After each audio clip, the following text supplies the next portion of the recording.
हाय दोस्तों, अस्सलाम वालेकुम। आज है रमज़ान का दूसरा दिन और आज जुमा भी है और रमज़ान में जुमा की बात ही अलग है। तो शुरू से शुरू करते हैं। तो सुबह उठ के सबसे पहले बनाया सहरी और खा भी लिया क्योंकि टाइम हो गया था। सहरी करके फिर चला गया नमाज़ पढ़ने के लिए। फिर नमाज़ पढ़ा, फिर वापस आया और आके वापस सो गया। फिर से सुबह वापस उठा कुछ देर के बाद और अपना डेबिट पुतरा लेके निकल गया ड्यूटी के लिए। फिर रास्तों का नज़ारा देखते हुए हम पहुँच गए अपने शॉप में और फिर मैं रोज़ की तरह सबसे पहले गया अपना किचन और ऑर्डर चेक किया। आज ऑर्डर उतना ख़ास नहीं है तो मैं लग गया डिस्प्ले का आइटम लिखने के लिए।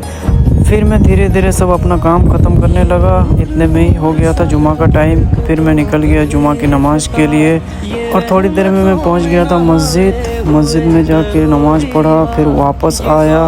वापस आने के बाद कुछ काम नहीं था तो मैं करने लगा पवन भाई से बातचीत करते करते टाइम हो गया ड्यूटी ख़त्म होने का। उसके बाद मैं चला गया मार्केट, कुछ फ्रूट्स लिए वहाँ पे। फिर मुझे दूध का याद आया तो दूध भी ले लिया।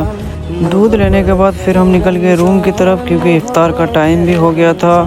और रास्ते में जाते जाते हमने देखा किसी का एक्सीडेंट हो गया, लेकिन फिर भी हम वहाँ नहीं रुके क्योंकि इफ्तार का टाइम हो गया था। फिर रूम आया। रूम आने के बाद इफ्तार करके और नमाज़ पढ़ के हम निकल गए जिम के लिए। तो जिम में आज मेरा शोल्डर का वर्कआउट था तो एक एक करके सब वर्कआउट ख़त्म किया और फिर थोड़ी देर के लिए मैं बैठ भी लिया। बैठने के बाद आराम करने के बाद फिर मैं निकल गया रूम के लिए। रूम आने के बाद मैं नहाया, उसके बाद निकल गया नमाज़ पढ़ने के लिए क्योंकि तरावी का टाइम हो गया था। फिर मैं मस्जिद पहुंच गया। आज के लिए बस इतना ही। फिर मिलते हैं कल एक और नए ब्लॉग के साथ।